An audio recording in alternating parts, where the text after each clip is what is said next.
nuevamente a nuestro ciclo de conferencias de todos los viernes en el marco del programa de formación para gerente de la industria eléctrica nacional. La tarde de hoy nos va a estar acompañando el ingeniero Enrique Castells, que nos va a estar hablando de Guayana, el futuro de Venezuela. Antes de dar inicio formal a la actividad, también darle la bienvenida a los coordinadores académicos, profesor Gustavo González y Alberto de Lima, y recordarles, por favor, mantener sus videos y micrófonos apagados. Una vez finalice la conferencia, pueden hacer sus preguntas a través del chat y nosotros se las compartimos a nuestro invitado. Nuevamente, bienvenidos y muchas gracias, profesor Gustavo. Muy buenos días, muchísimas gracias a todos por acompañarnos de nuevo en el ciclo de conferencias que compartimos con los que nos acompañan en el curso de la industria eléctrica nacional. En esta oportunidad, como dijo Eddie, tendremos con nosotros a Enrique Castells. El ingeniero Castells pues, es ingeniero químico con una amplia experiencia en ese sector, en el sector del aluminio, tanto en Europa, Asia como en América. Ha trabajado en varias empresas, entre ellas podemos destacar a Alcoa, Hydroaluminium, Reynolds International, además de las 6 empresas más importantes del aluminio en Japón. También fue de asesor en muchos países, entre ellos China, Rusia, la misma Siberia, Turquía e India. Desde hace 2 años es presidente ad hoc de la Corporación Venezolana de Guayana en Venezuela. Fue vicepresidente de la construcción y presidente de Benalum durante 15 años. O sea, Enrique tiene una amplia experiencia en el sector y vamos a disfrutar de una conferencia en la cual vamos a recibir toda una gran noticia del futuro de Venezuela en Guayana. Enrique, dejo en tus manos el micrófono. Gracias, Gustavo. Un placer. Bueno, primero quiero darles las gracias por la invitación que me han hecho. Y considero que lo que he dicho, Guayana es el futuro de Venezuela. Y por muchas razones, ¿no? Si echamos un poquito para atrás, cuando vinieron los españoles y vieron a los indios con el oro guindado, empezaron a buscar el oro, ¿no? Y entonces hay tantas historias sobre eso que es interesante de repente mencionar algunas. US Steel fue la primera empresa americana que mandó a un ingeniero minero a buscar mineral de hierro. Después que encontró las 3 montañas de mineral de hierro, él llega al río Caroní un viernes y para el lunes habían 10,000 personas surruqueando el oro. Para los que no saben, es una batea que se le pone en la arena aurífera y se consigue el oro, ¿no? Entonces, claro, él manda un telegrama a US Steel. US Steel considera que el tipo se enfermó por la selva y lo mandaron de vuelta. Entonces, el señor escribe un libro que se llama El oro del Caroní, 1947. Bien interesante, bien interesante. Entonces, Guayana, que yo considero la zona de gracia del mundo, tiene un potencial increíble. Y no es que lo estoy diciendo, es que ya se cumplió anteriormente. Es interesante porque la CBG cumplió 60 años el año pasado. Y ahora en julio, el 2 de julio, Guayana cumple 60 años. Entonces, si tú comparas, o se compara, por ejemplo, Dubái es una ciudad que cumplió 50 años y es una ciudad modernísima. La he visitado 2 veces y hay una anécdota bien simpática. La primera vez que la visito, cuando regreso a la casa, había un programa sobre Dubái. Entonces le hicieron una pregunta al jeque: ¿por qué usted va a gastar 50,000 millones de dólares? Y el tipo dijo: porque yo quiero que mi gente esté mejor. Una anécdota muy a propós en lo que está pasando aquí, que es al revés, lo que ha pasado con Venezuela en los últimos 20 años. Entonces, si tú agarras a Guayana en los años 80 y 90, era una época increíble y tan importante así que tuvo la visita del Papa, para que el Papa vaya a un país es difícil, y que vaya específicamente y haya venido a Guayana, pues eso fue clase aparte. El príncipe Carlos vino, porque había un contrato en Benalum de unos 100 trabajadores ingleses pegando ladrillos.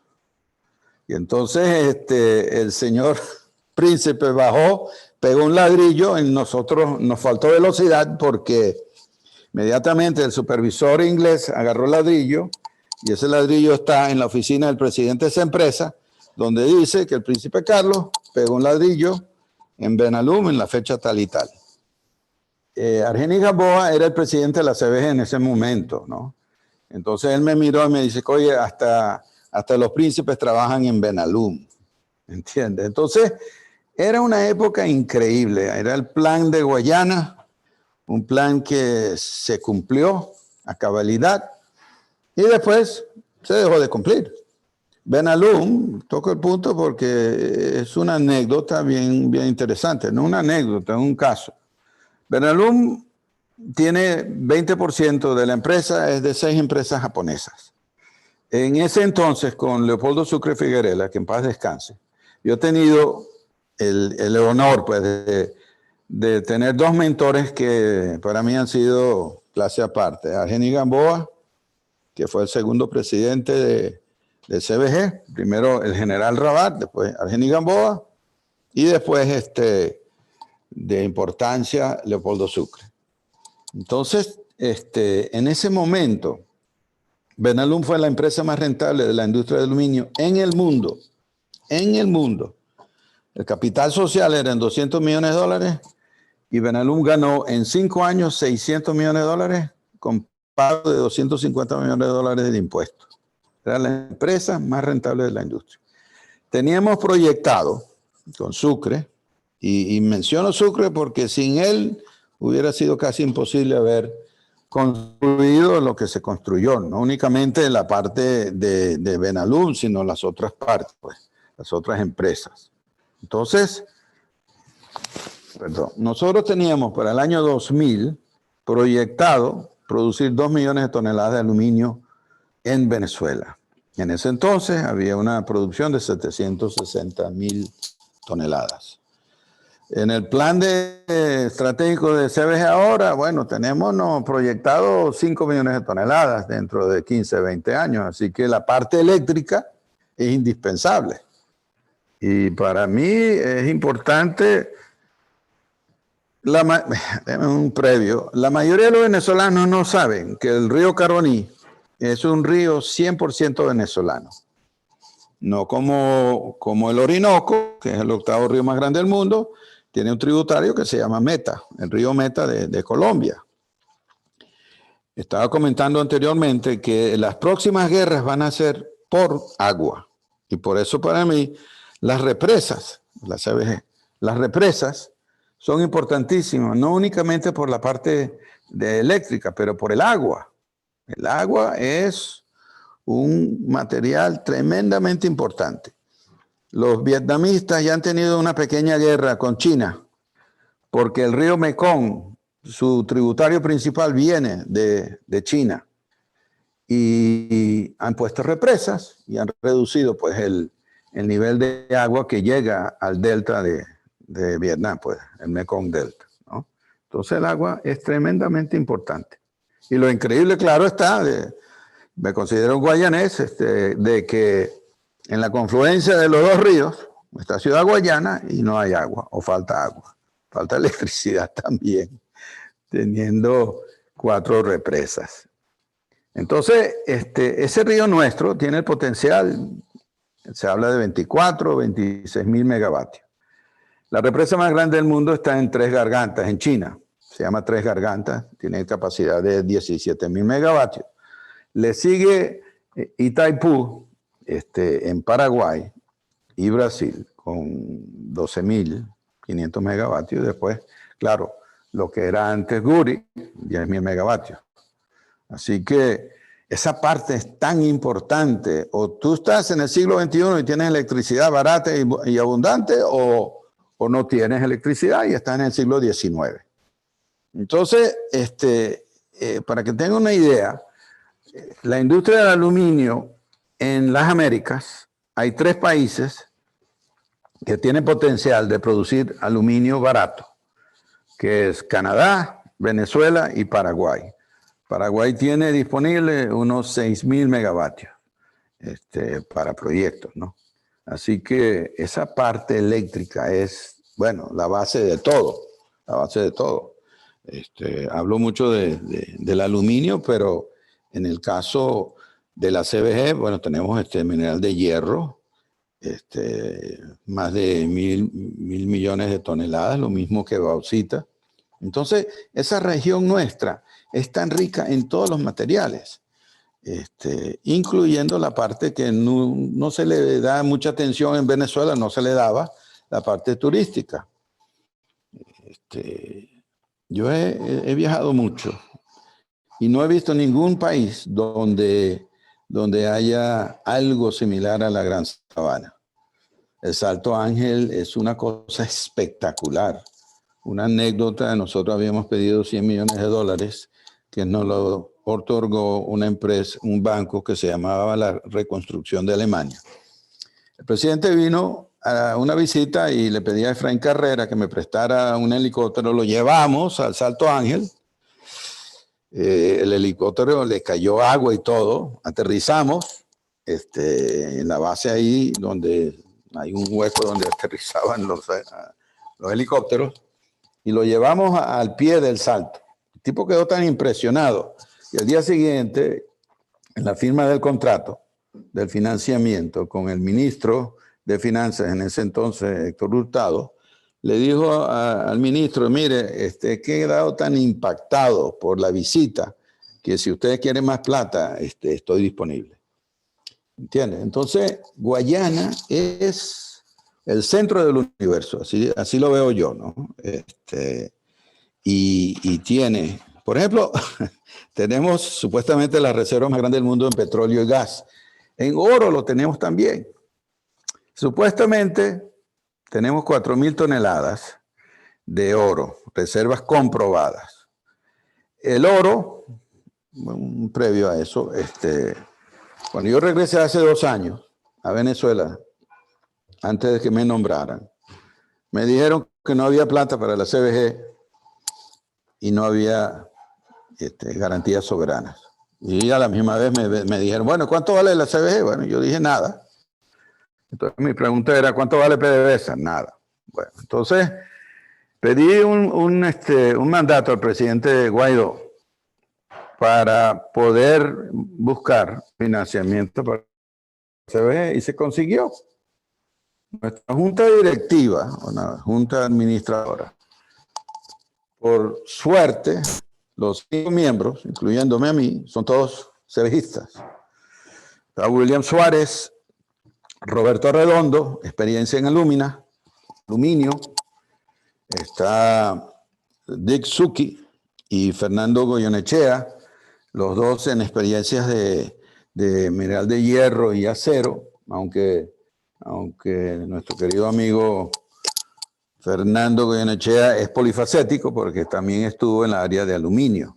Entonces, y mi parte, claro, la parte de aluminio. Entonces, eso nos ha hecho como junta administradora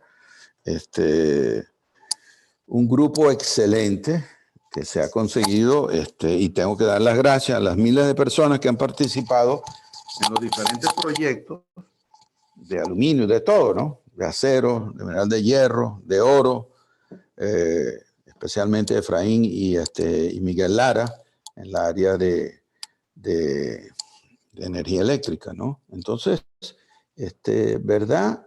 No tengo ninguna duda que una vez que cambie la situación del régimen que recuperaremos a Guayana. Ya lo hicimos anteriormente, porque una gente me dijo, mira Enrique, eso en inglés es demasiado, too good to be true, demasiado bueno para que sea verdad, el planteamiento que se le había dado. Y ese es el planteamiento que nosotros tenemos, la Junta Administradora CBG ad hoc. Se hizo anteriormente, se recuperaron empresas, el caso de Sidor, el caso de Benalum, había perdido $500 millones, se recuperó tremendamente. Entonces, ¿qué es la base de todo esto? Bueno, el trabajador. Bueno, entonces uno puede decir, bueno, nuestro trabajador está contaminado, tiene 20 años con el esquema que dame, pero nosotros tuvimos esa experiencia donde el trabajador como la gerencia estaban completamente desmoralizados. Se recuperó la empresa y en 6 meses dio unas ganancias fabulosas. Tanto es así que, bueno, se hizo un polideportivo, se hizo una colonia vacacional donde una anécdota adicional, hay tantas anécdotas. Yo le pregunté a un trabajador una vez en Tabaracoita, el resort la colonia vacacional, qué le parecía, y él me dijo que ese era el único sitio donde un pobre se sentía rico. Imagínense ustedes que estos muchachos que vivían en San Félix, en ranchitos, trabajadores, vayan a la colonia vacacional de su empresa, donde tenían una casa alquilada por nada, donde tenían una mucama, tenían una casa de 3 habitaciones con comida baratísima, tenían que sentirse increíblemente y a la misma vez estaban tremendamente entusiasmados. En la parte de Sidor tuvieron unos incrementos de producción bien interesantes, como todas las otras empresas, ¿no? Entonces, no tenemos duda de que podemos recuperar Guayana. Y hay tantas cosas. La CBG tiene 2 funciones básicas: recuperar sus industrias, modernizarlas, porque mucha de la tecnología de la época era en los años 70, 80, esa tecnología ya se ha cambiado, se ha modernizado, hay que modernizarla. Entonces,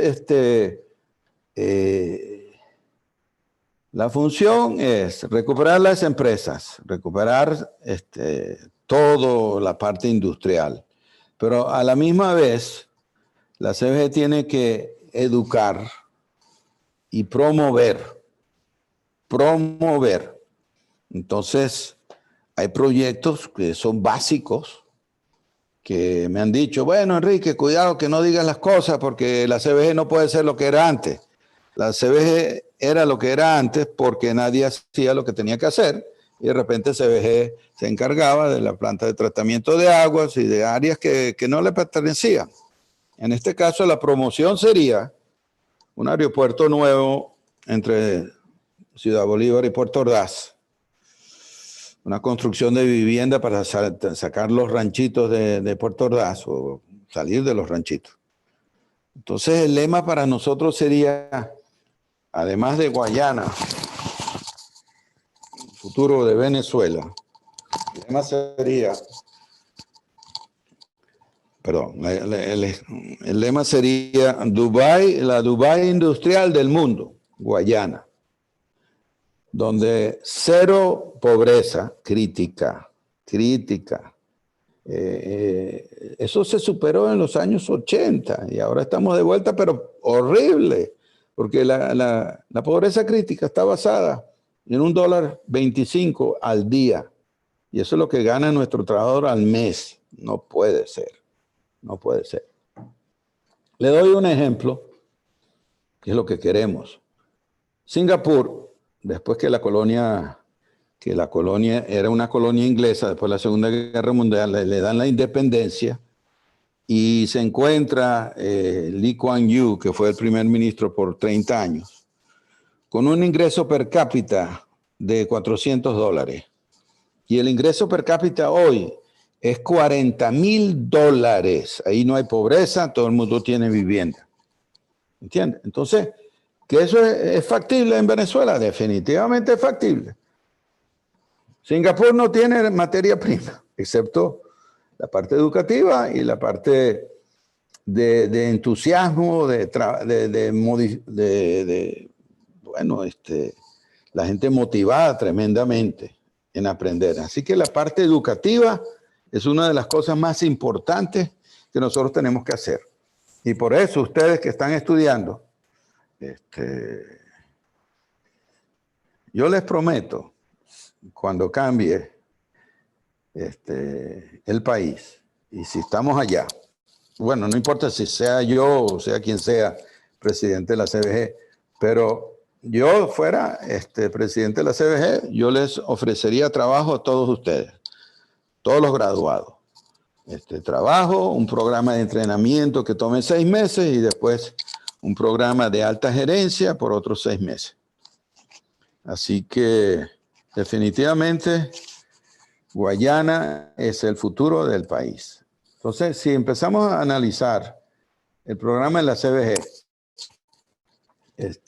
déjenme resumirlo porque son 24 láminas. Yo creo que el informe se puede mandar después. Pero miren los recursos estimados en Guayana. El oro se basa en 4.000 toneladas, reservas comprobadas. Déjeme decirle una cosa. El oro en el suelo, comprobado, vale el 50% del precio de oro internacional. El precio de oro en números redondos está en $2.000 la onza o $50.000, $50.000 el kilo. 4.000 toneladas son 4 millones de kilos. Multiplicado por 50.000, te da 200.000 millones de dólares de reservas que tenemos ahí, que se pueden usar como garantías. Pero el oro en el suelo vale 50% menos que el valor del oro refinado. Pues ponle $1.000 en vez de 2.000. ¿Ah? Sí. Un minuto. Tengo el micrófono que se me cae continuamente. Con el audífono. Ok. Entonces tenemos oro para votar, pues. La bauxita, bueno, 1.000 toneladas. Eso es. El consumo nuestro, vamos a decir que sea 6 millones. Ponlo 10 millones anuales, pues tenemos bauxita ahí para 100 años. El mineral de hierro igual. El potencial hidroeléctrico, que es la base de todo, está en 27.000 megavatios. Nosotros en la época de los 80, 90, teníamos un promedio entre 1.500 y 2.000 barcos que subían el río para llevar material al exterior. Entonces nosotros calculamos a plena capacidad que duplicaríamos básicamente lo que eran las producciones anteriormente. Tendríamos más de $4.000. Perdón, más de 4.000 buques subiendo el río. Claro está que el río tiene que estar bien dragado, lo cual no está ahora. Y tenemos otros minerales, el coltán y otros materiales estratégicos que tenemos también. Entonces cambia. Aire, cámbiame, por favor. El cuadro Sí, la parte de cisnes negros es tremendamente importante. Cuando yo estaba en Siberia, como asesor de la planta más grande del mundo de aluminio, nos llevaron a una represa. Y todo el mundo que va a una represa, pues se monta encima de la turbina para sentirla, pues. Y en este caso, la turbina no estaba muy balanceada. En resumidas cuentas, a los 4 o 5 años de mi visita, tuvieron problemas con una de las represas de Siberia y mandaron a las otras empresas a producir al máximo. Y donde yo estuve, la visita esa, una turbina se desprendió, explotó, subió 4 o 5 metros, se salió de su base, claro, entró agua a la sala de máquinas, hubo cortocircuitos, murieron 80 personas, se botó al río unas 400 toneladas de aceite. Entonces, eso nos puede pasar a nosotros. Sabemos que nuestras turbinas no están muy bien balanceadas en las represas. Otro problema grande, estos son problemas de mantenimiento como de control ambiental. En el caso de la industria del aluminio, nosotros tenemos como norma unas lagunas rojas. Hay 5 de esas lagunas rojas en Puerto Ordaz. En Hungría, hace unos 10, 15 años, una de esas represas, el dique que mantiene las lagunas, se rompió. Fluyó ese material cáustico, pasó por 7, 8 ciudades, aldeas más bien, y casi llega al río Danubio. Bueno, claro, el presidente de esa empresa fue puesto preso el día siguiente. En el caso de nuestra competencia, lo que era nuestra competencia anteriormente, la CBG de Brasil se llamaba Compañía Vale Río Doce. Esa compañía fue privatizada por el gobierno brasileiro y ahora se llama Vale. Vale es la tercera o la segunda productora más grande del mundo de mineral de hierro. Hoy vende 30.000 millones de dólares y es privatizada, lo que se recomendaría en el caso nuestro una vez que se modernicen las plantas, ¿no? A ella también se le rompió dos represas, uno de mineral de hierro y el otro era de bauxita. Y claro, el de mineral de hierro que se rompió, el dique se rompió el año antepasado, murieron más de 270 personas. Y bueno, los reclamos han sido multimillonarios. Entonces, esos cisnes negros son potenciales que nos pueden pasar a nosotros. Las lagunas rojas de Bauxilón está cuando estaba en producción, ya no, todo está parado. Habían fugas hacia el río Orinoco. Imagínense el desastre si uno de esos diques se rompe, porque ese material terminaría en las Guyanas, pues. Guyana, Surinam y Cayenne, que es la Guyana francesa. Digo, Cayenne es la francesa. Y terminaría también en el río, digo, en Brasil. Entonces, esa situación está candente. Cambia, Aide.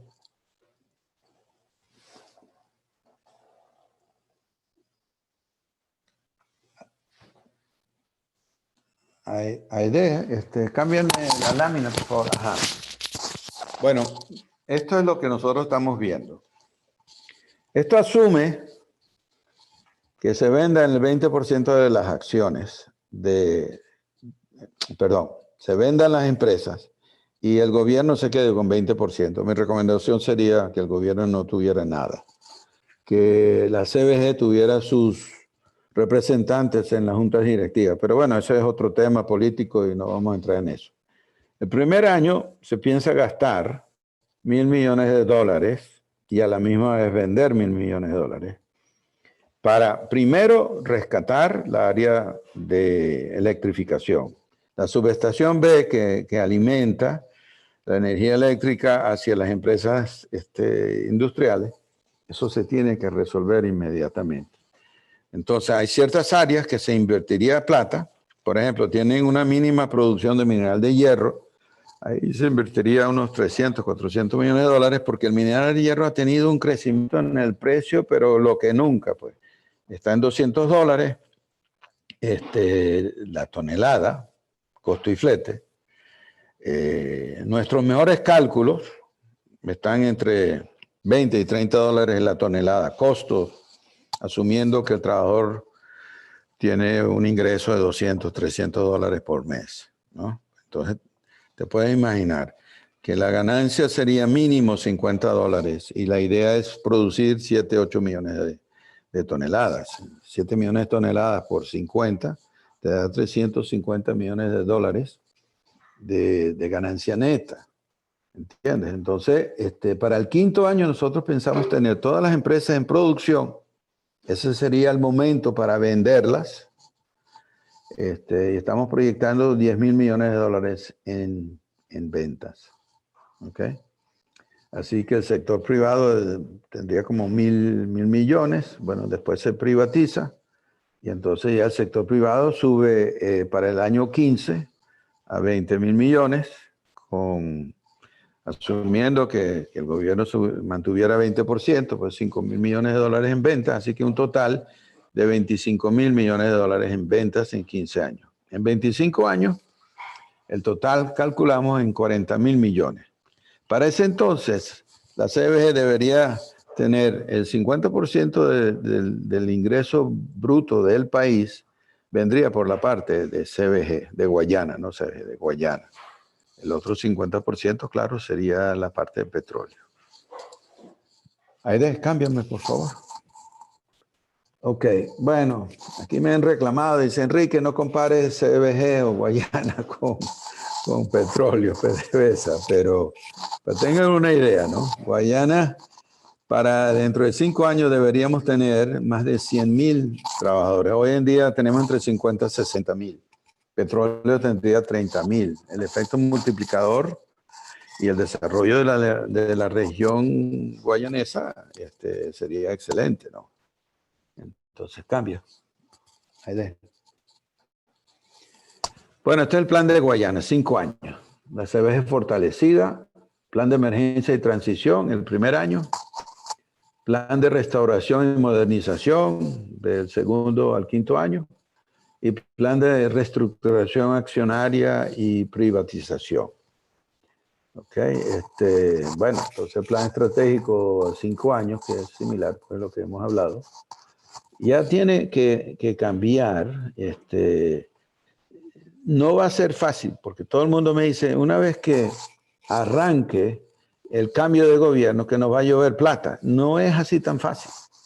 Yo tuve una cita con la empresa, una de las empresas más modernas del mundo, en Arkansas, Estados Unidos, de acero.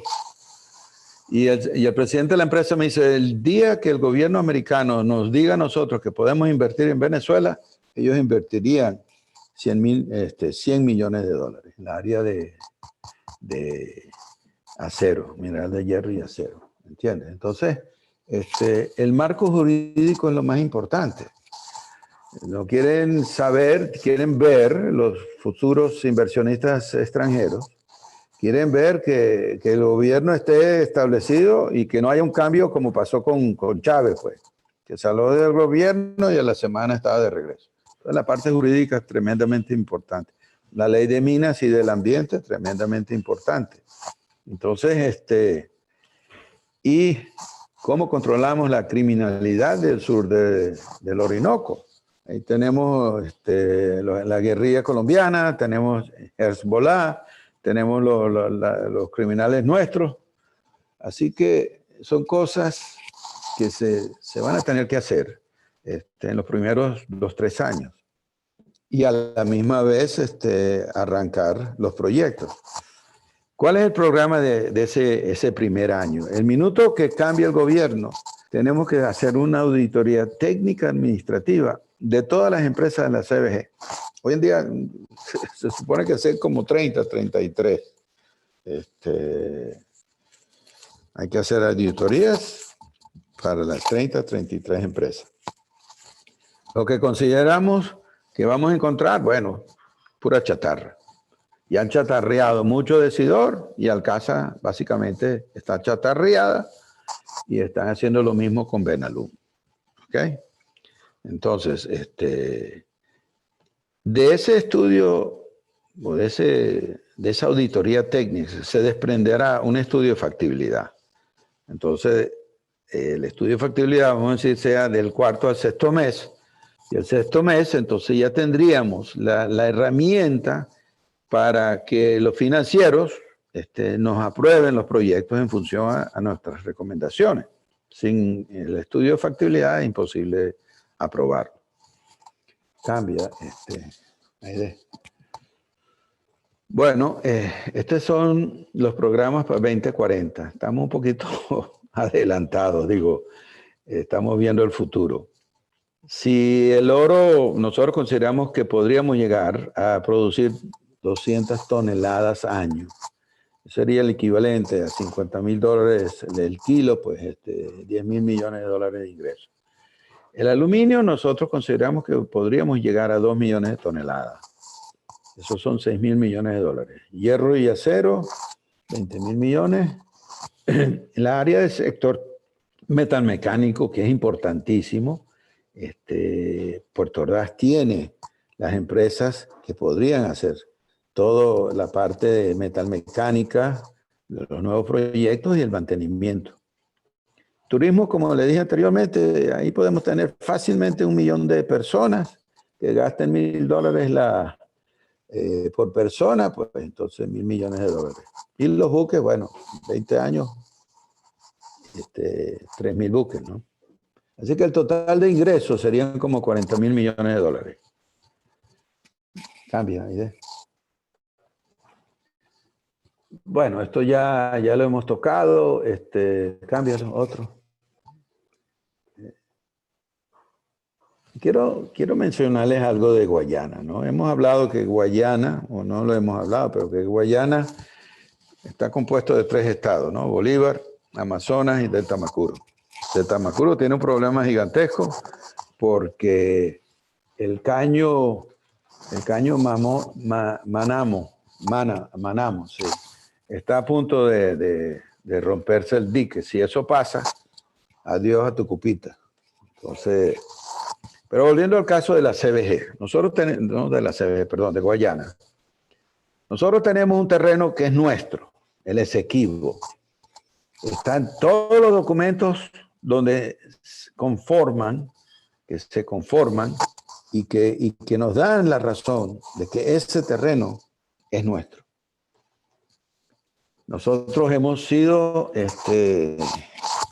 fallado en reclamar ese terreno, esa zona de reclamación, que son como 120.000 kilómetros cuadrados. Es 1/3 de la zona de Guayana. Pues nosotros estamos Guayana es casi el 50% del territorio nacional, ¿no? Así que esa es una área que verdaderamente el Esequibo tendríamos que reclamarlo. Eso es importantísimo, porque el Esequibo es como como Guayana, tiene oro, tiene diamantes, tiene bauxita, tiene bosques, tiene unos ríos bien caudalosos. Eso hay que reclamarlo, es nuestro, hay que reclamarlo. Importante. Cámbiame. Ajá. Bueno, es una región bien complicada, con toda la criminalidad que tenemos, el despojo completo de todas las empresas. Tenemos, por ejemplo, Tocoma. Tocoma ya se ha gastado 3 veces su presupuesto original. Y me dice la gente de eléctrica de que puede haber problemas de construcción en la parte civil de la represa. Bueno, eso todo hay que recuperarlo, ¿no? La parte que me preocupa mucho es la parte ambiental. La contaminación de mercurio ha creado problemas de labio leporino y otras enfermedades que han surgido en función a esta contaminación del ambiente guayanés, ¿no? Bueno, ese último punto, la CBG tiene unos 50.000 trabajadores, de los cuales verdaderamente se necesitan unos 20 a 30.000. Así que esto es un problema importante porque si privatizáramos hoy, al mes la CBG tendría unos 20, 30.000 desempleados. Entonces, el que venga a invertir su dinero va a buscar la eficiencia y la productividad necesaria para que su inversión sea rentable. El excedente personal no la hace rentable. Entonces, ese es un punto importante. Cambia, Aide. Bueno, hemos hablado ya del plan estratégico. Así que pasa eso, Aide. Bueno, en la parte verde, todo el mundo, y tiene una influencia increíble en la parte de petróleo nuestra, ¿no? El resto del mundo está cambiando, reduciendo la imprenta, en inglés se dice the footprint, de carbón. Queremos que las empresas de la CBG sean ecológicas, o una de las más ecológicas del mundo. Ya claro, con las represas eso cambia tremendamente el ambiente para la CBG, ¿no? En relación, claro, a la modernización, pues todos los proyectos nuevos tienen su control ambiental, pero estricto. Y mucho financiamiento internacionalmente se basa en que el sistema, en los procesos, tengan su control ambiental al día, ¿no? Así que este nuevo Pacto Verde de Europa va a tener una influencia tremendamente en el consumo de petróleo en los próximos 10, 15 años. Para darles una idea, en los próximos 10 años se va a requerir 10 millones de toneladas de aluminio primario. Y eso va a ir principalmente al carro eléctrico. El carro eléctrico usa 3 veces más aluminio que el carro de gasolina. 10 millones de toneladas de aluminio requiere bauxita, aluminio, electricidad y aluminio, una planta de reducción. Todo eso cuesta 200.000 millones de dólares para producir 10 millones de toneladas nuevas. Así que Venezuela está en una situación tremendamente increíble. Bueno, minería, del segundo al quinto año, bueno, ya hemos hablado de eso. Ahí cámbiamelo. Bueno, esto es lo que les mencioné en relación a las garantías soberanas, todo eso. Tenemos una carta de intención por 20.000 millones de dólares. Hay una compañía que firmaría un contrato con nosotros de 10.000 millones de dólares, 10 años. Estoy seguro que los socios japoneses de Benalum firmarían un contrato de 2.000, 3.000 millones de dólares en el futuro. Todo eso serviría como garantía para el financiamiento que se necesite para todas las empresas. Cambia, Aide. Bueno, las áreas medulares de la CBG, ¿no? La parte hidroeléctrica, aluminio, hierro y acero, oro, navegación del río, tremendamente importante. Empresas y operaciones no modulares pasan al sector privado y el sector aguas abajo pasa al sector privado y la promoción es darle mayor valor agregado a todas las áreas industriales de las empresas de la CBG. Bueno, la CBG verde, lo hemos hablado, todas las áreas al modernizarse tendrán su sistema de control ambiental, ¿no? Bueno, el programa de saneamiento ambiental, eso es importantísimo, ¿no? Bueno, cambia, Aide. Bueno, lo que hemos dicho, el primer año, y básicamente sería el primer día, toma el control de las empresas de la CBG. Ayuda humanitaria, la gente se está muriendo de hambre y de falta de medicina. Eso hay que hacerlo inmediatamente. Ese primer año consideramos que tendremos ventas de 1.000 millones de dólares, una posible ganancia del 10%, así que 10% sobre 1.000 millones son como 100 millones de dólares que servirían para reactivar todas las áreas.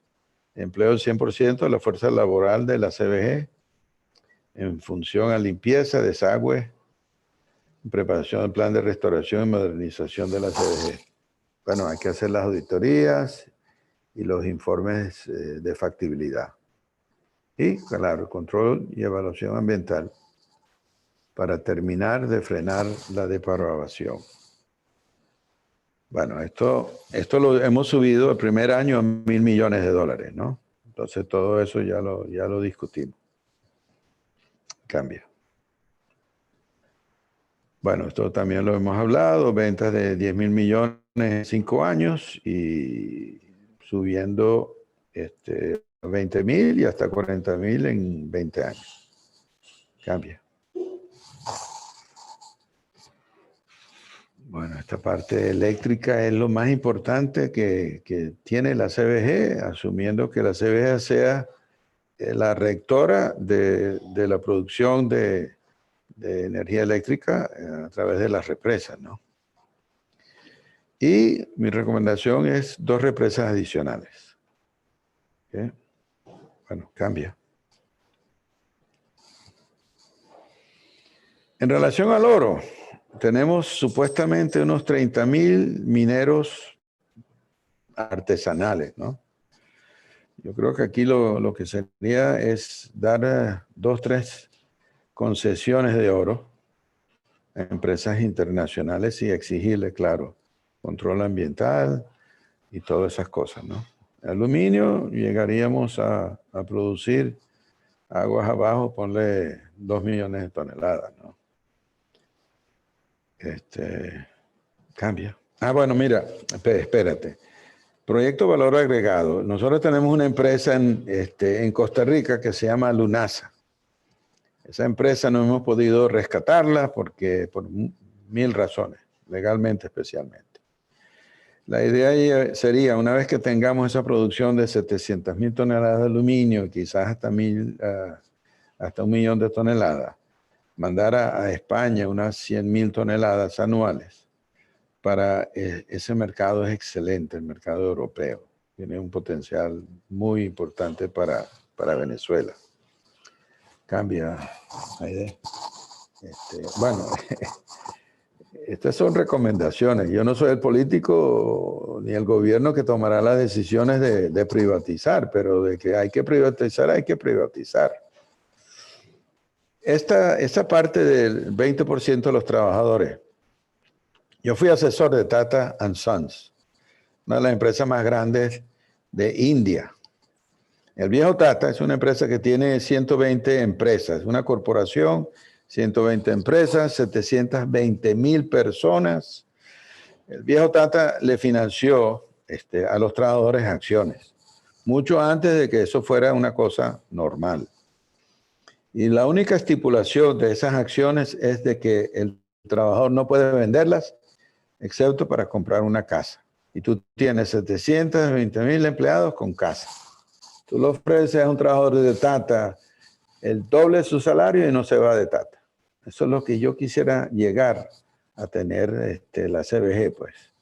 Que el trabajador se sienta tan bien y que sea accionista, porque al ser accionista ya la cosa cambia tremendamente. Esa empresa que yo fui a ver se llama Big River Steel, en Arkansas, la empresa de mineral de acero.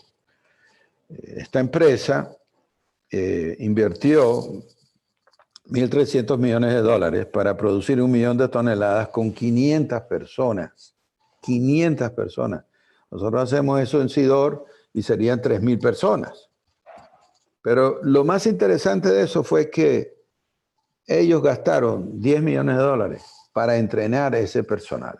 10 millones de dólares. O sea, 20,000 dólares por trabajador gastaron para educar y entrenar al personal. Eso fue tan exitoso que al año de la producción, US Steel vino y compró el 49% de las acciones con una opción de comprar el resto en 5 años. ¿Ok? Y entonces inmediatamente expandieron. Recién terminado la construcción, expandieron para 700 millones de dólares más. Así que la inversión total, 2.000 millones de dólares. Con una rentabilidad, me decía el presidente, en el segundo mes ya estaban rentables. Pero ¿qué es lo que más me impresionó? Que él me preguntó qué salario yo consideraba ganaban esos trabajadores. Y en mi opinión, bueno, yo calculé rápido, 50, 60 mil dólares al año. El tipo me dice, no, Enrique, 140,000 dólares al año. Ahí no hay sindicatos, hay grupos de A5. El que no se porta bien lo esperan afuera en el estacionamiento y le dan sus trancazos para que se ponga al día. Todo estaba basado ¿no? en un salario básico, no mínimo, básico, y después bonos de productividad. Y desde que arrancó el segundo mes, han tenido unos bonos de productividad tan altos que el salario promedio es 140,000 dólares. Y nosotros estamos en menos de 5 al mes. Oh, eso hay que cambiarlo y lo vamos a cambiar con la ayuda de todos. Cambia. Bueno, estas son las inversiones que hemos hablado, 20,000 millones de dólares. Cambia idea. Otra. Mira, el venezolano, tenemos gente brillante. Por ejemplo, Miguel Rodríguez, que uno de los economistas más reconocidos internacionalmente. Tenemos el presidente de MIT, una de las empresas de las universidades más importantes, la maneja un venezolano. Esta obra de arte que ustedes están viendo acá fue hecha por Cruz 10. Se supone que sea la obra de arte más grande del mundo. Esto es en la casa de máquinas de Guri 2. Entonces, nosotros tenemos gente brillante. No tengo duda de que podemos recuperar a Guayana, a Venezuela, como nunca la habíamos programado o visto anteriormente. Venezuela no tiene que tener pobreza. Venezuela va a ser, bueno, yo digo Guayana, pero para Venezuela, el país de gracia. Nosotros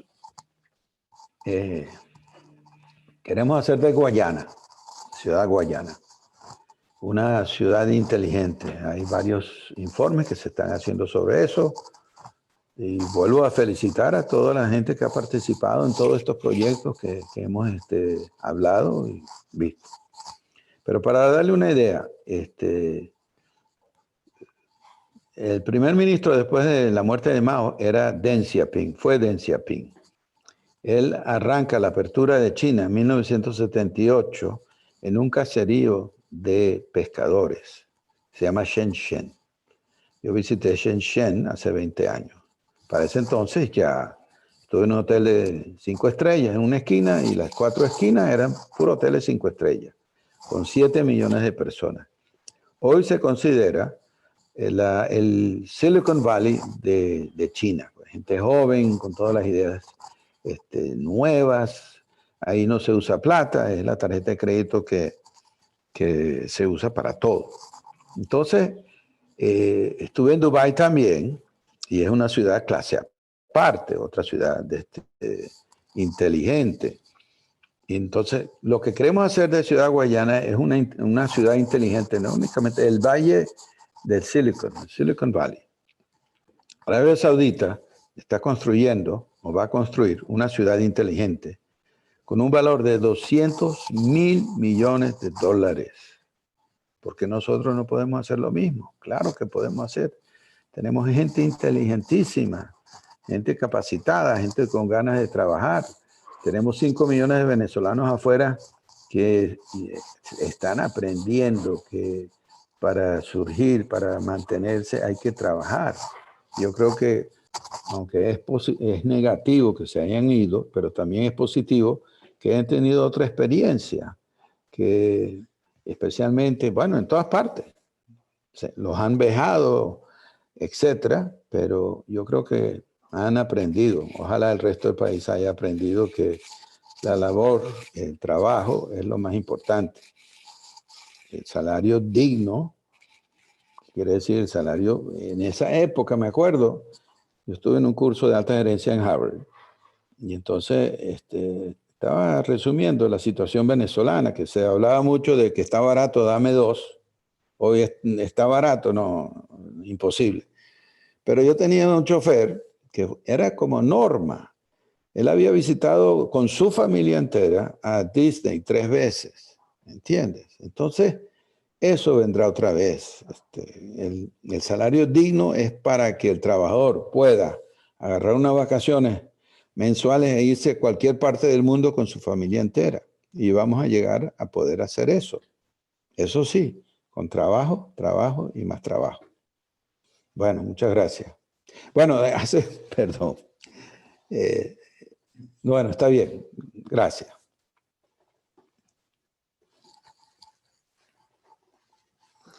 Gracias a usted por tan buena y motivadora conferencia referida a lo que tiene que ver con los servicios de Guayana y lo que queremos que sea en el futuro para nuestro país. Vamos a abrir la parte de preguntas y respuestas, que ya tenemos muchos nuestros participantes de manera ya aquí muy activa dejando sus preguntas. Voy a comenzar aquí en este chat. Combinamos preguntas con comentarios y bueno, muy temprano en la conferencia. Enger Cáceres, buenos días a todos, gracias por la oportunidad. Con mucha expectativa durante este evento. Ok. De Edwin Pérez, saludos desde los Pijihuaos. Preguntas al conferencista. Tiene dos preguntas que se las voy a leer en simultáneo. La primera, ¿qué considera usted que se debería hacer con los activos que eran de CBG Edelca, que ahora tiene Corpoelec? ¿Estaría contemplado regresarlo a CBG? La segunda pregunta, ¿qué consideraciones tiene usted con una posible privatización del actual Corpoelec, quizás en pequeñas empresas de distribución? Sería una posibilidad. Y la tercera, bueno, son tres preguntas. Esta es un poquito más, bueno, tiene varias preguntas. Vamos a leer primero estas dos y después voy con las siguientes.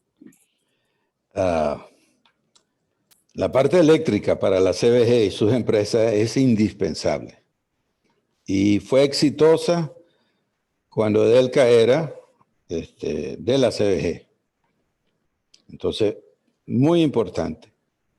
Darte otra razón para que CBG sea la aductora de Edelca. Un contrato de CBG con Edelca, contrato de 20 años, serviría como garantía a cualquier contrato de financiamiento que nosotros tengamos. Eso se ha discutido con el grupo financiero que nos dio la carta de intención. Así que para nosotros eso es indispensable. Ahora, la pregunta que todo el mundo se hace es privatizar. No es una pregunta, es como un dicho, privaticemos todo. Las empresas Edelca, vamos a hablar hablemos de Edelca, no Corpoelec, Edelca. En el futuro yo considero que se podría privatizar ciertas represas, pero ahora yo estoy en contra de la privatización hasta que nosotros arranquemos y pongamos todas las industrias de la CBG, incluyendo Guri, incluyendo Edelca y la parte de oro. Una vez que tengamos todas esas empresas en plena capacidad, es el momento de vender.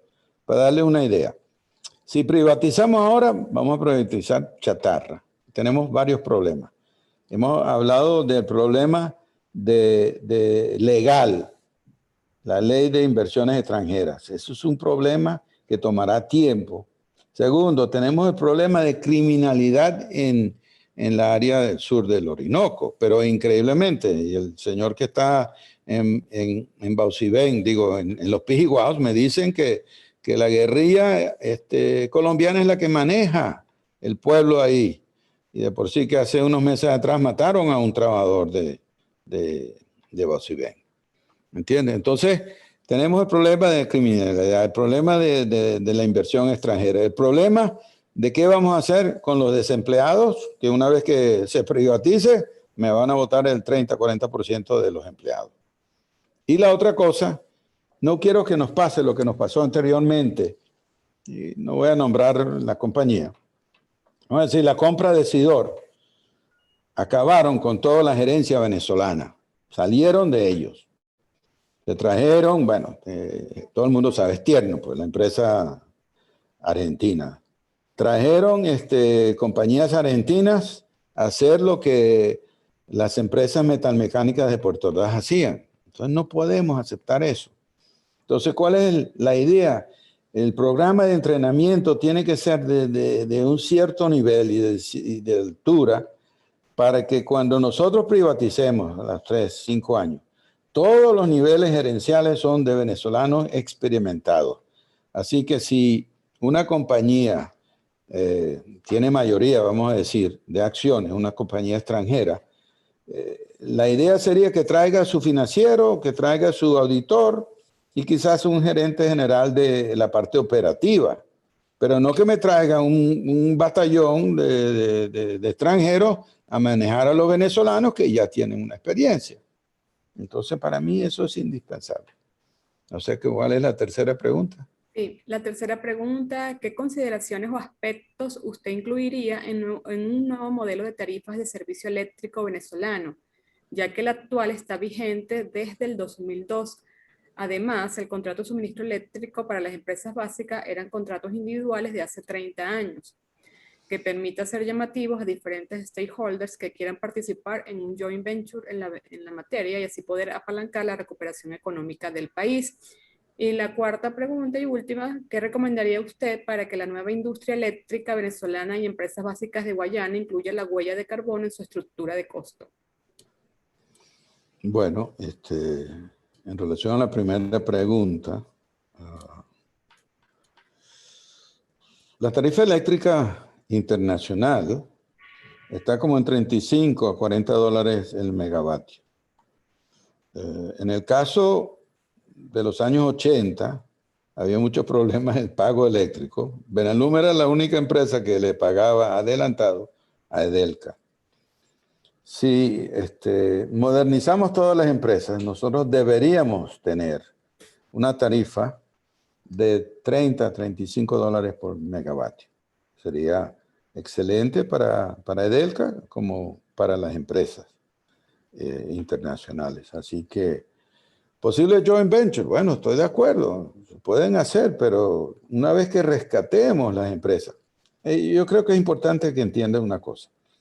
Para conseguir financiamiento, normalmente hay una relación deuda-capital 80-20, dependiendo del proyecto. Eso quiere decir que si nosotros tenemos una inversión total de 20,000 millones de dólares, 20% debería ser lo que aportaría el Estado para conseguir el financiamiento del 80%. Estamos hablando, 20% de 20,000 millones son 4,000 millones de dólares.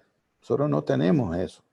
Pero conseguimos el financiamiento al plazo de 3 a 5 años, nosotros venderíamos las empresas en función a ese capital que no pusimos. Entonces el ingreso mínimo que debería recibir el Estado son 4,000 millones de dólares. Porque esas empresas estarán rentablemente, estarán produciendo rentablemente. Entonces, la asociación estratégica sí, está bien, pero después, no ahora. Bueno, esa es mi respuesta. Muy bien. Giuseppe Pizzi pregunta, ¿qué piensa usted con respecto a no explotar el oro hasta tanto su tecnología mejore y no dañe el medio ambiente? Es que ya hay procesos que se están usando que no dañan el medio ambiente. Cuesta más, claro, pero ya se está haciendo. Porque no es Venezuela la única que tiene minería de oro. Sudáfrica, China, Estados Unidos. Estados Unidos tiene un control ambiental muy estricto sobre la emanación de problemas ambientales, ¿no? Igual que Australia. Yo no veo ningún problema.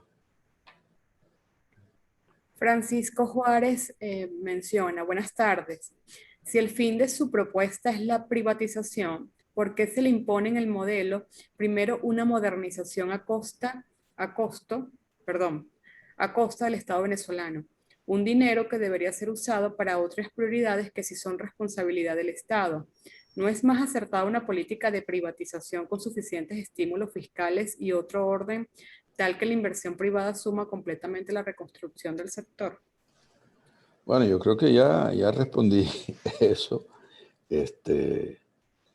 No, las inversiones extranjeras van a tomar un tiempo ver la situación política venezolana. En el sur del Orinoco tenemos una criminalidad que ningún país otorgaría el visto bueno a sus empresas privadas a invertir en Venezuela mientras que no se resuelva ese problema. Primero. Y segundo, ¿qué es lo que vamos a privatizar? Es chatarra lo que vamos a privatizar. Entonces, vuelvo al caso. Privatizamos, la inversión será mínima por un tiempo y nos vamos a quedar con 30-40% de desempleo en la área de Guayana, pues. ¿Entiendes? Y eso sí es un problema. Ahora, ¿qué es lo que necesita el país? Necesitamos empleo para que la gente viva. Y el empleo sería En el caso nuestro, bueno, empezar con, eso es una decisión del Estado, ¿cuál sería el salario mínimo? Mi recomendación sería mínimo $100. Mínimo $100. Y traer ayuda humanitaria para compensar, pues, la situación de hambre y salud que tiene el país. Dime, Heidi. Tenemos comentarios, Rafael Luna, el problema del recurso humano no es solo cantidad sobrante, sino también su calificación técnica. Manuel Carrillo de León hace un saludo en presentación en nombre de la Fundación Leopoldo Sucre. Ah, caramba. José María Fernández menciona, frente a 3 amenazas mundiales, escasez de agua, escasez de alimentación y cambio climático, la CBG debe invertir en bioeconomía basada en el conocimiento, que los privados inviertan en las industrias de acero y aluminio. Guayana debe pasar de Guayana minera a Guayana verde. Eso está en su presentación. Bueno, perdón. No, dime, Aide. Adelante, sí, iba a responder allí. Una área que no toqué es la agroalimentación. Nosotros tenemos proyectado una inversión de unos $400 millones. Del Tamacuro tiene el potencial de ser el granero de Venezuela y Suramérica, pues. ¿Entiendes? Como lo fue en una época, uno de los países comunistas, pues en este caso Ucrania, fue el granero de la Unión Soviética. Entonces nosotros tenemos ese potencial, pero increíble, increíble. Y nosotros también, por ejemplo, tenemos la parte de Uberito, que no hemos tocado mucho. Teníamos una persona excelente y su grupo, donde está Manuel Suárez aún, donde se construyó el bosque más grande del mundo, hecho por hombres, 600.000 hectáreas, que hoy en día, por lo que entiendo, quedan menos de 100 hectáreas, 100.000 hectáreas que no se han quemado, pero ese bosque es increíble y lo vamos a rescatar y servirá para reducir la imprenta de carbono, pues. Produciendo carbón vegetal para el consumo en las acerías. Así que, está bien. Giuseppe Pipi se menciona, según el plan de recuperación de Guayana, ¿por cuál empresa se empezaría su reactivación? Y desde esta, ¿cómo sería el resto del plan indicado para las empresas? ¿Cómo será para recuperar Sidor si hay un bastidor del tándem 1 se ha llevado? Entiendo. No, mira, ¿qué es lo que queremos hacer inmediatamente? Es producir para vender. Entonces, yo mencioné el área de mineral de hierro. Se tiene un potencial increíble, especialmente ahora. Se está produciendo menos de 1 millón de toneladas con una capacidad de 24 millones de toneladas. Ese primer año, con las inversiones que estamos viendo, que se están recomendando, nosotros deberíamos producir 7 millones de toneladas de mineral de hierro. En el caso del aluminio, ya acabaron con la producción de aluminio primario de Alcasa, desmontaron las celdas. En el caso de Benalum está la quinta línea, que tiene 80 celdas en producción, 78, 80, nada. La quinta línea tiene 185 celdas. Me dicen que en 6 meses nosotros podríamos estar produciendo el 50% de su capacidad. Así que 50.000 toneladas. 50.000 toneladas hoy en día valen $100 millones. Pero no se vendería porque Alcasa tiene un laminador nuevecito que los chinos se fueron porque no les pagaron y lo que hace falta es un arranque y usar ese aluminio que se produzca en Benalum en Alcasa para darle el mayor valor agregado. Ese es un potencial increíble. Claro está que primero es la subestación B eléctrica, la parte eléctrica. Si no, no vale la pena producir aluminio porque el aluminio requiere, y eso lo teníamos con Edelca, un 99.9% seguridad de que no falle el suministro de electricidad. Una celda de aluminio no aguanta 6 horas sin electricidad. Se congela. Para darle una idea, una celda, Benalum tiene 905 celdas, de las cuales 70 están en producción. Pero una celda congelada, nada más el cátodo vale $300,000. Ya hay 900. Entonces, la parte eléctrica, pues, vuelvo a decirlo, es indispensable. Entonces, ese primer año tenemos que producir lo que mayor ventas tenga. Mineral de hierro, las briqueteras tomarán su tiempo, Sidor también tomará su tiempo. Entonces, ¿qué tenemos disponible? Bueno, en el caso de Benalum, la quinta línea. En el caso de oro, bueno, tomar posesión inmediatamente. Minerven está inundada, o sea, eso es subterráneo, oro. Está inundada, bueno, recuperar la parte de oro, porque verdaderamente ahí es donde tenemos que concentrarnos también, porque un kilo de oro vale $50,000. Entonces, es un área que hay que rescatar inmediatamente. Bueno. Tenemos muchas preguntas y comentarios, pero voy a ir pasando para darle oportunidad a todos los que nos están escribiendo. Ramón Palacios dice, trabajó muy duro en Sidor entre 1983 y 1988. Se retiró porque no contaba con un paquete anual de ingresos que estuviera acorde a sus capacidades. ¿Qué le pide, ampliar al respecto? Bueno, yo creo que la área de productividad y la área de rentabilidad es lo más importante. A los trabajadores se le quitó los contratos que ellos tenían, se le quitó la parte de hospitalización, todo eso. Deberíamos regresar a eso una vez que las empresas estén en plena capacidad. Mientras tanto, no podemos dejar al trabajador y su familia morirse de hambre y falta de la parte de medicina y salud, ¿no? Una promoción que nosotros tendríamos, o una de las cosas importantes, es un hospital de 2,000 camas. Pero mientras tanto, ¿qué hacemos? Tu pregunta tiene tremenda validez. ¿Qué hacemos mientras tanto? Poner a esas empresas a producir como deben producir lo más pronto posible. Eso es. Y de ahí, entonces, yo exigiría al Estado que un 20% de las ganancias que tenga la CBG se usen para lo que tú estás recomendando o preguntando. Se use para darle unos bonos de bonificaciones a los trabajadores por productividad. Y tenemos que entender que ya no es dame, como la han experimentado en 20 años. Una bolsa clap, unas tonterías, un pollo. No, señores, aquí tenemos que trabajar como debe ser.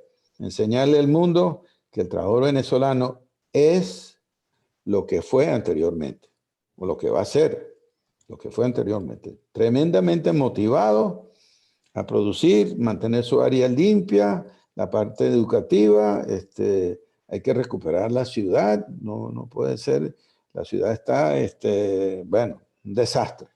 Entonces, todo eso tenemos que hacerlo y con la ayuda de todo el mundo, especialmente los guayaneses. Nosotros recuperaremos Guayana y Guayana será, bueno, pues algo, quizás no lo vea yo, pero los hijos suyos y los nietos lo verán. Una Guayana fortalecida, productiva y tremendamente rentable. Gracias. Tenemos aquí comentarios de Vladimir Girón. Gracias a usted, profesor, por tan buena información y nos alienta a seguir trabajando por y para Guayana. Oscar Salamanca, Guayana debe convertirse en un puntal de la sostenibilidad para Venezuela y el mundo. Asumir una cultura de sostenibilidad es lo que realmente nos impulsará definitivamente. Edgar Rojas, felicitaciones. Enrique, excelente visión de desarrollo y recuperación de Guayana. debe hacerse una reestructura jurídica que permita la atracción de inversión extranjera y la prioridad debe ser la recuperación del sector eléctrico. El problema es la inseguridad como un punto crítico. Ramón Palacio, la falta de actividad cultural de más alto nivel, visitas, museos, estudios elitescos en simultáneo, actividades sociales cultas de primer nivel, alojamiento digno, salidas profesionales y de trabajo, estudios vacacionales al exterior, solo cero tolerancia con la corrupción. Por acá tenemos una pregunta de Omar Alcalá. Uno de los problemas estructurales que tiene el país es el tipo energético, electricidad, combustible, gas natural, entre otros. Es un proceso de democratización. La prioridad es la atención de la emergencia humanitaria, es decir, la energía que se pueda ir recuperando sería para esta atención. Pregunta, ¿cuál sería la estrategia de recuperación energética que es una prioridad para poder dinamizar el aparato productivo nacional? Bueno, ya la gente de eléctrico, pues Miguel Lara y Efraín Carrera, tiene un programa específico para la recuperación de las represas, ¿no? Y bueno, el resto del país, las plantas termoeléctricas hay que recuperarlas. Nosotros no podemos depender, un país no puede depender 100% de su producción hidroeléctrica, porque cualquier problema de verano, del niño, de la niña, nos quedamos sin electricidad. Entonces, el programa es lo más crítico que la CBE tiene que encargarse, ¿no? De que, asumiendo que Edelca regrese a la CBG. Si no regresa a la CBG, bueno, yo no sé, no estaría de acuerdo con no tener la garantía para las empresas, las industrias, incluyendo metalmecánica de Ciudad Guayana, ¿no? Eso es importante, lo que preguntaste. Y déjenme saludar a todos, porque me olvidé. Cada uno me saluda y yo no saludo. Está bien. Edgar Rojas pregunta, ¿cuál sería la estrategia política para aterrizar este plan de desarrollo? Me estás hablando de política. Sí, bueno. Edgar, está bien. Me estás tirando un flechazo ahí. Yo creo que los partidos están claros que hay que recuperar a Venezuela. De por sí que los 4 partidos, los 4G, me recomendaron al presidente Guaidó para liderizar pues la CBG y su grupo, ¿no? Entonces, yo creo que los partidos están claros que la manera de recuperar al país es la parte de petróleo y la parte de Guayana. Y ahí es donde hay que ponerle hincapié. Pero vuelvo al caso, tenemos una carta de intención donde dice que, como se está hablando mucho de las condiciones, de que hay ciertas condiciones en la carta de intención, de que la CBG sea manejada por un grupo técnico experimentado. Y eso nos ha pasado con la Junta ad hoc. Todos somos CBGistas y todos tenemos mucha experiencia en esa área y hemos vivido en Guayana. Así que yo estoy claro, creo yo, de que los políticos tienen que tomar conciencia de que no es más de lo mismo. La corrupción tiene que acabarse, no puede seguir la corrupción. Hay que hacer una reforma judicial y educativa. La parte educativa para mí es lo más importante. Gracias, Edgar. Gracias. Ramón Palacios dice, en 1998 mi empresa Paimeca invirtió en paquetes de autogeneración eléctrica, leasing, conjuntamente con 2 empresas estadounidenses, un grupo financiero y un grupo técnico. La pregunta que hace, ¿reactivarán legalmente estas oportunidades para nosotros los empresarios privados? Yo creo que sí. Por ejemplo, para darte una idea, no sé el caso suyo, pero el caso, por ejemplo, de Antonio Naje. Él tenía una empresa de laminación de aluminio, él es el que hacía las latas de Polar y todo eso. Tenía su empresa que fue nacionalizada, por de otro punto de vista, fue robada y la ha demandado el Estado por 450 millones de dólares. La planta estaba en Barquisimeto. Y mi recomendación a él era, tú estarías de acuerdo en mudarte a Puerto Ordaz, porque queremos hacer el valor agregado, si es posible, todo en Puerto Ordaz. Y lo digo porque nosotros podríamos transferir, no únicamente en aluminio, pero en la parte de hierro también, y acero, ¿no? Una zona industrial igual a la que tiene los Emiratos Árabes. Tiene una zona industrial donde calculan que el 15% del ingreso de dólares de los Emiratos vendrá a través de esa zona industrial que ya está establecida, que tiene más de 100 empresas internacionalmente reconocidas. Entonces eso es lo que queremos hacer. Yo quisiera, si es posible, y es una parte importante que no toqué, un barquito grande, pero un barquito, cerró el canal de Panamá. Lo que se dice, pues, la cadena de suministros le tocó a todo el mundo. Y ahora hay problemas de chips, que no hay suficiente para la industria automotriz, aquí como, digo, en Estados Unidos como en otras partes. Entonces, imagínense la situación de Venezuela. De China a San Francisco son 30 días en barco. Y si él viene al canal de Panamá a surtir la costa este de Estados Unidos, pues unos 30 días más. Nosotros de Puerto Ordaz estamos a 6, 7 días del Golfo de Estados Unidos, donde se consume el 30-40% del aluminio y todas otras áreas. Estamos privilegiados en el punto de vista de que estamos en el Caribe, pero fuera de los huracanes. Estamos en el centro de las Américas. Está Canadá, norte, Argentina, sur, Chile, y nosotros en todo el centro. Tenemos desiertos, montañas, nieve, playas fabulosas, y tenemos Guayana, el factotum, pues, además del petróleo, claro, petróleo y gas. Entonces, mira, y yo te digo, la CBG o el Estado debería, una vez que cambie, buscar posibilidades como, por ejemplo, carros eléctricos que se hagan en Venezuela. ¿Por qué no? El suministro, ¿por qué no se pueden hacer las baterías eléctricas para los carros? Todas esas cosas se pueden hacer en Venezuela. Entonces, el punto es arrancar.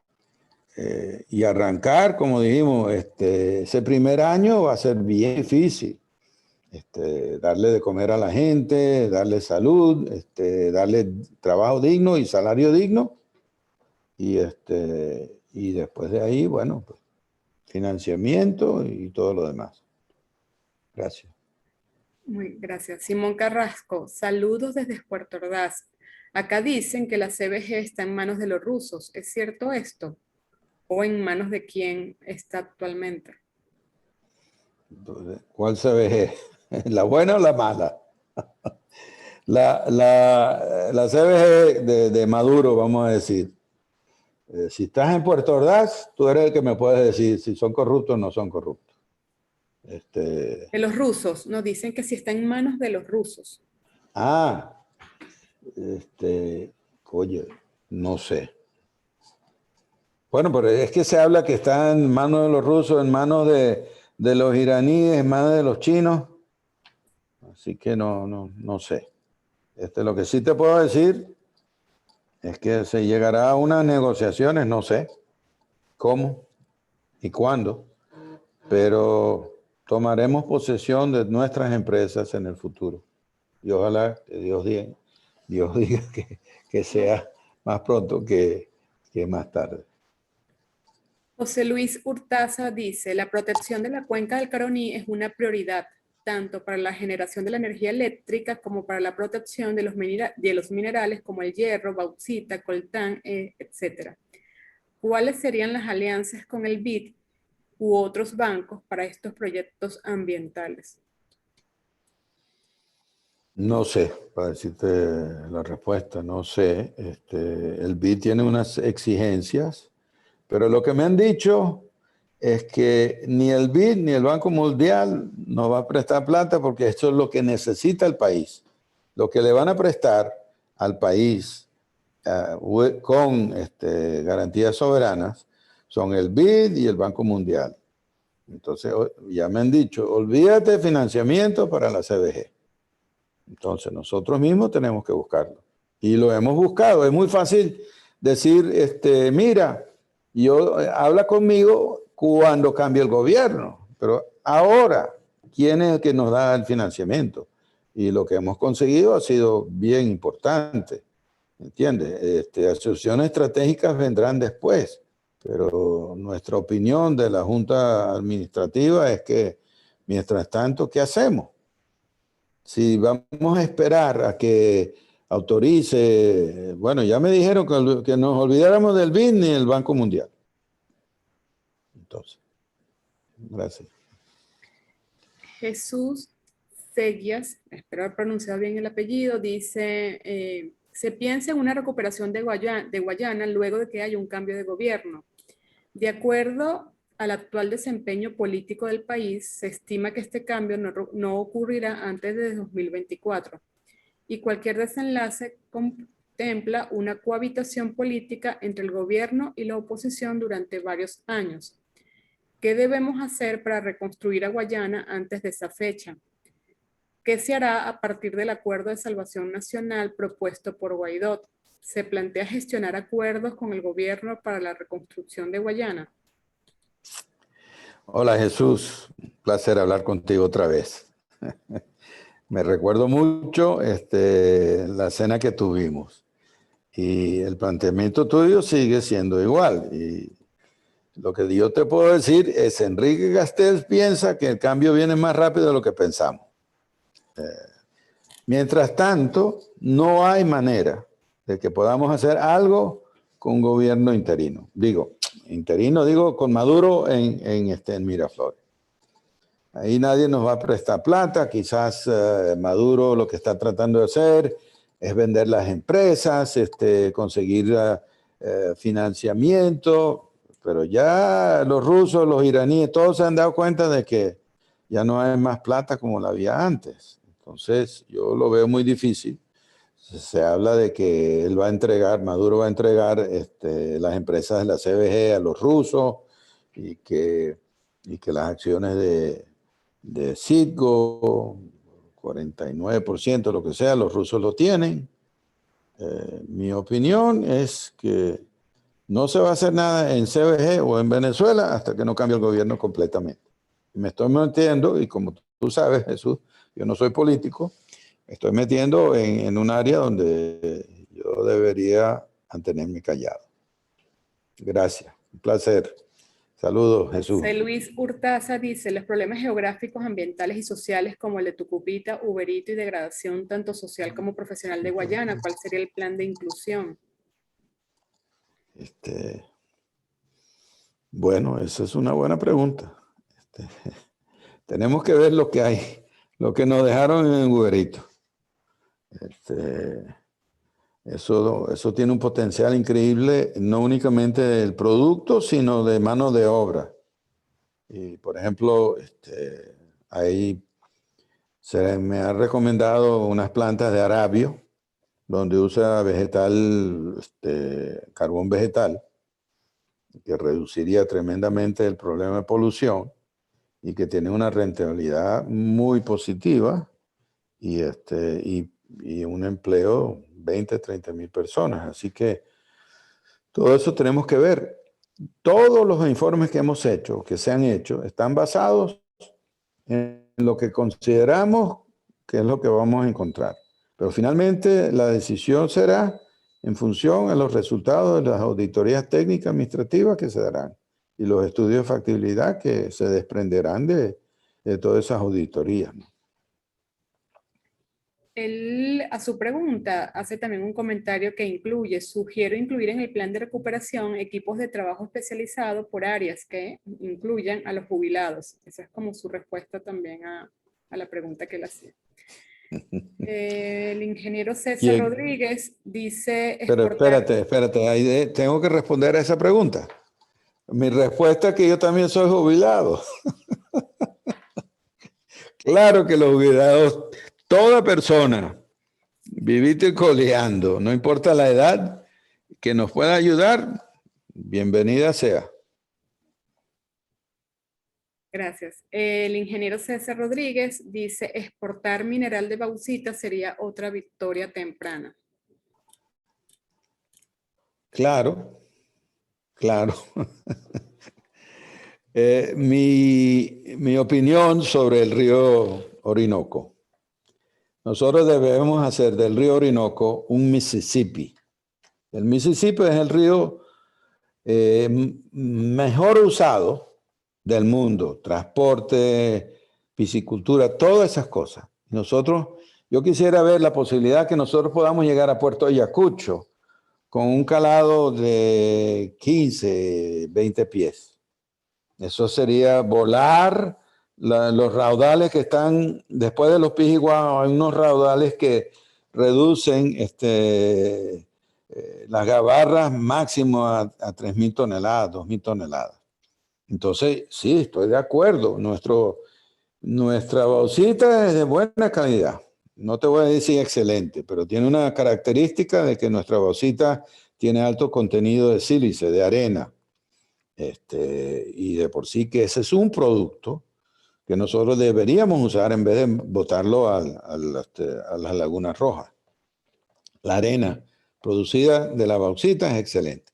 Entonces estoy de acuerdo, podemos exportar bauxita, pero hay que recuperar las industrias primero.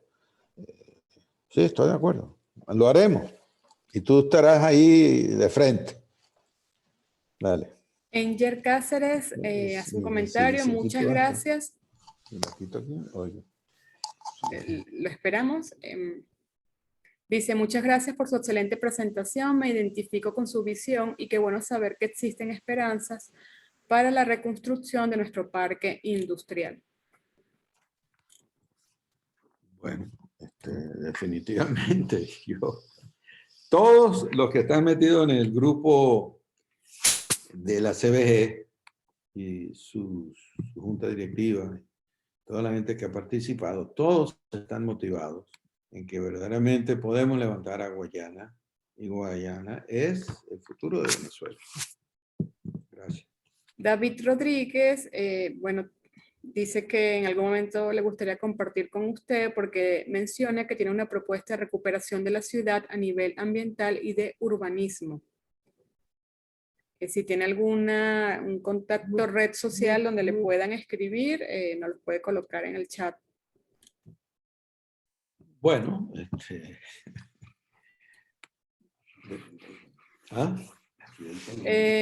tenemos aquí una... Es la ciudad inteligente que queremos hacer, ¿no? Dale. Puede dejarnos sus redes o algún comentario para que le pueda, o algún contacto para que le puedan escribir. Okay. Tenemos por acá, no se identifica, pero dice: desde el Observatorio Guayabitano, bajo la dirección de Simón Yegres, estamos adelantando la recuperación de Ciudad Guayana. La recuperación de energía eléctrica, hay un plan con los jubilados. Okay. ¿Y? Juan José Valero: excelente plan de reestructuración, se ve potencialmente factible, tenemos recursos, buenos profesionales y voluntad para resurgir el Plan Guayana. Balbat Zulais menciona: excelente escuchar su propuesta, Guayana será como queremos, y le envío un saludo. Ramón Palacios: podemos ser grandes con estricta disciplina, trabajo y compromiso. Sí. Oscar Tillero: el modelo productivo de Ciudad Guayana fue hecho para un país de los años 70. Debería pensarse en algo que se parezca al siglo XXI. Bueno, pero esa es la idea de hacer de Ciudad Guayana una ciudad inteligente. Eso es lo que estamos viendo. Y definitivamente quisiera que sea el Silicon Valley de Sudamérica. ¿Por qué no? ¿Cuál es la idea? Tenemos el proyecto este del nuevo aeropuerto entre Ciudad Bolívar y Puerto Ordaz.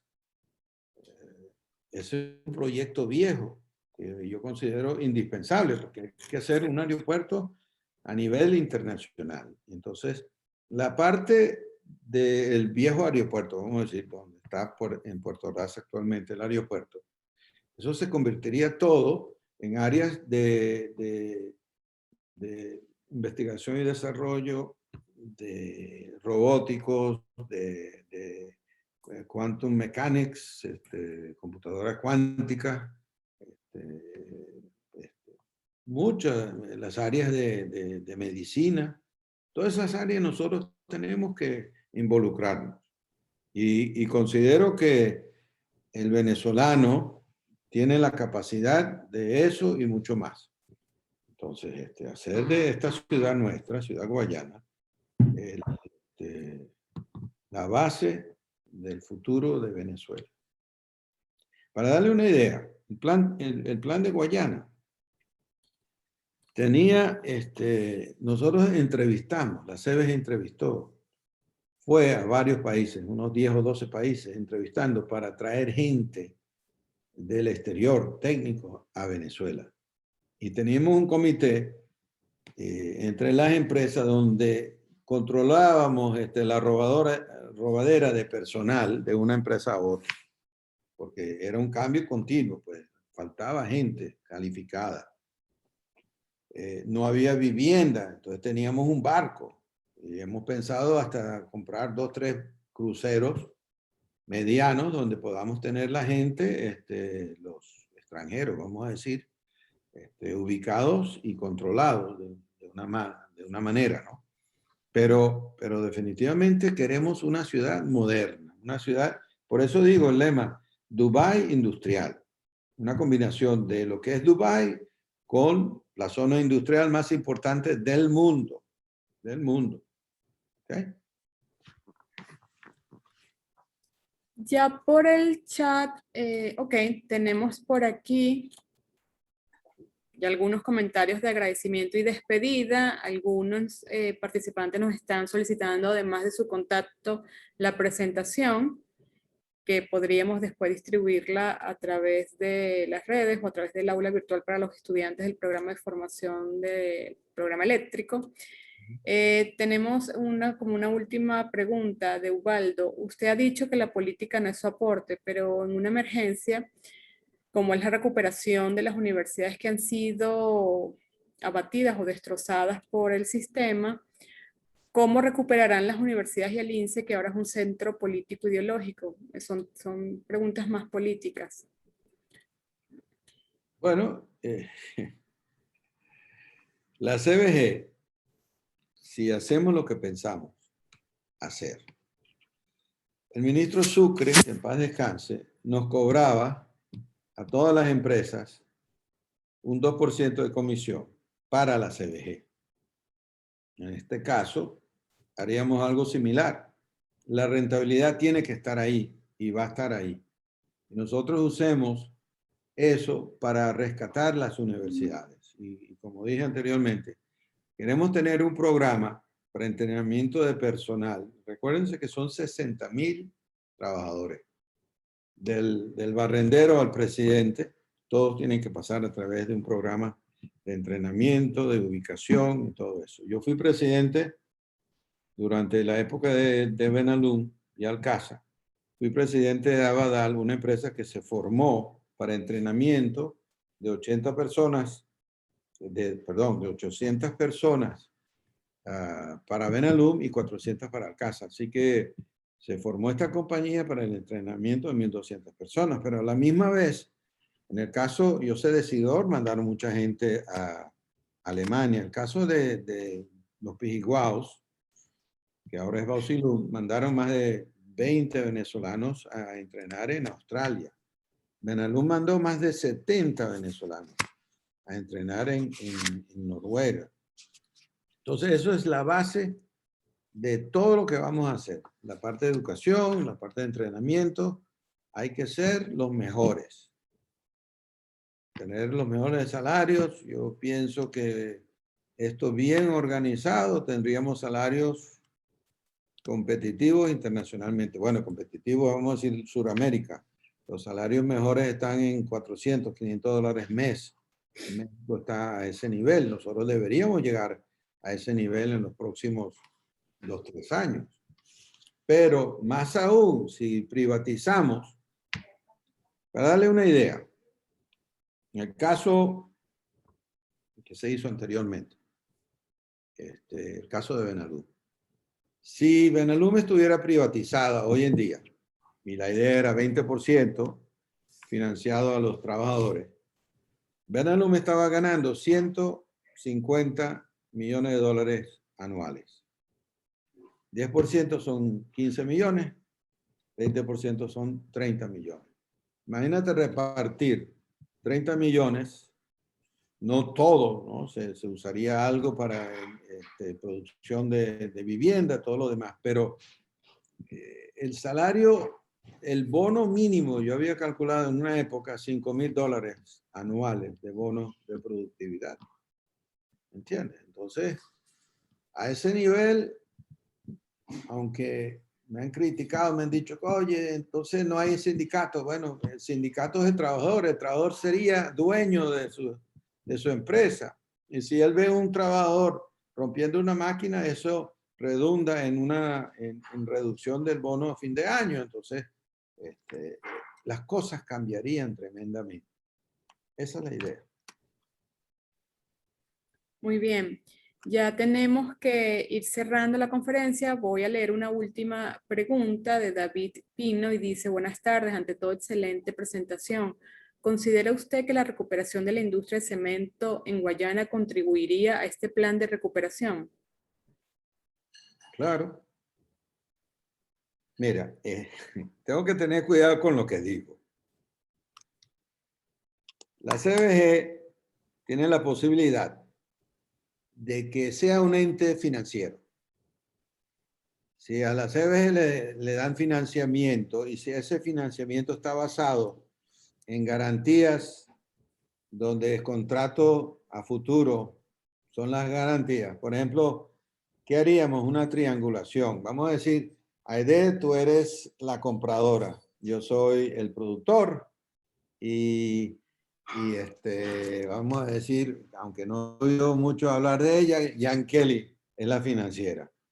Entonces, la financiera me da la plata a mí para yo producir, para darte la producción a ti, Aide, y tú le pagarías a Jan Kelly. ¿Entiendes? Le pagarías los costos financieros y los costos financieros. Y a mí me daría la diferencia. Esa es una garantía clase aparte. Especialmente si la compradora, en este caso Aide, sea una empresa de AAA. En Benalum, en la expansión de la quinta línea, se firmó el contrato más importante o más grande que se había firmado en la industria del aluminio. Un contrato de 10 años por $2,000 millones. Así que la CBG tiene el potencial a través de los contratos con Edelca, a través de los contratos con acería, mineral de hierro, todo eso. Son contratos que servirían para garantías, no soberanas, pero garantías más sólidas. Entonces, el área de cemento, uno de los planes que tengo en mente, no para la CBG, sino promotora, es construir unas 100,000 viviendas. Imagínate cuánto cemento necesitamos para eso, cuántas cabillas. Eso es reactivar la industria, las industrias. Y cemento es una de las industrias bien importantes y debería ser privatizada, que es diferente a la CBG, ¿no? Bueno, Gracias. Privatizar, pero... Okay. Disculpe. No, Voy a no. leer las últimas dos preguntas y para cerrar nos deje sus comentarios finales. Simón Hernández menciona, ¿por qué estiman en sus cálculos un salario tan bajo para un trabajador de 400 y 500 dólares cuando en Estados Unidos estamos al orden de los 1,300? Y Ramón Palacios le gustaría, muy breve, que hable de paquetes anuales, trianuales, planes de carrera, esto relacionado con el salario, enriquecimiento integral. Me parece inicialmente fabuloso su idea de no tener empleados, de no tener empleados 100%, sino socios 100% a largo o mediano plazo. Y aquí ya cerraríamos la parte de preguntas. ¿Por qué el salario es tan bajo? Porque estamos arrancando en el subsuelo. Entonces, ¿cuál es la idea? De que la productividad y la eficiencia nos dé un programa de bonos que compense los salarios bajos que tenemos. Cuando me dice el salario mínimo de Estados Unidos, $1.300, Estados Unidos es un país completamente industrializado. Nosotros, yo pienso, quizás no lo vea yo, pero ustedes sí, pues, de que el salario no mínimo, sino, bueno, mínimo, ponlo así, llegue a $400, $500, que es el salario promedio mínimo de Sudamérica. Pero en lo posible, lo más pronto.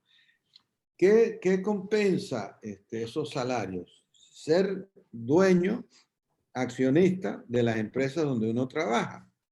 Y eso nos daría al trabajador, a todos los niveles, una seguridad, no de salario mínimo, sino un salario con un bono positivo. Y vuelvo a lo que toqué en el punto anterior, de Big River Steel. El salario promedio eran $140,000, no los 1.300 que él menciona en Estados Unidos. Pero eso está todo basado en el comportamiento y el entrenamiento que el trabajador tenga. Muy bien. Bueno, muchísimas gracias, ingeniero, por excelente presentación y comentarios a cada una de las preguntas que nos hacían por el chat. Unas palabras ya de cierre, igual invitar a los coordinadores académicos también para el cierre formal de esta conferencia. Bueno, lo que me toca a mí, tenemos el financiamiento, tenemos la gente calificada internacionalmente y tenemos las mejores empresas técnicas que nos ayudarían a modernizar Guayana. Yo le ofrezco a todos los estudiantes que están en la carrera de la ingeniería eléctrica, como cualquier otro estudiante universitario, ofrecerle, si llegamos a Guayana, un trabajo digno en Guayana. Eso, en resumen. Yo quería darle las gracias a Enrique, excelente todo, y asegurarte que nosotros estamos ya trabajando que tengas un suministro eléctrico confiable para que arranque toda esa industria. Muchas gracias por tu conferencia. Gracias a ti. Muchas gracias, Enrique. Excelente tu conferencia. Yo creo que compartimos contigo, como venezolanos, el optimismo que hay que tener en la recuperación del país. Como tú muy bien lo has dicho, tenemos los recursos, lo que hay que es iniciar su recuperación. Aparte de eso, yo creo que si los alumnos pudieran aplaudirte, yo creo que te aplaudirían en conjunto toditos por cuanto les ha ofrecido un panorama excelente. Yo creo que vas a tener que volver a construir, vas a tener que construir residencia para profesionales porque todos se te van a querer ir para allá. De nuevo, nuestro agradecimiento. Como dice Alberto, entendemos pues que como flechas de desarrollo en Guayana, tú tienes como en mente primero el hierro y el aluminio, lo cual tomaremos en cuenta esas directrices para la parte del sistema del sector eléctrico. 1.000.000 de gracias por todo. Seguimos en contacto. Gracias, Enrique. Muy amable. Muchas gracias a todos y les deseamos una feliz tarde. Hasta luego. Gracias, Aide.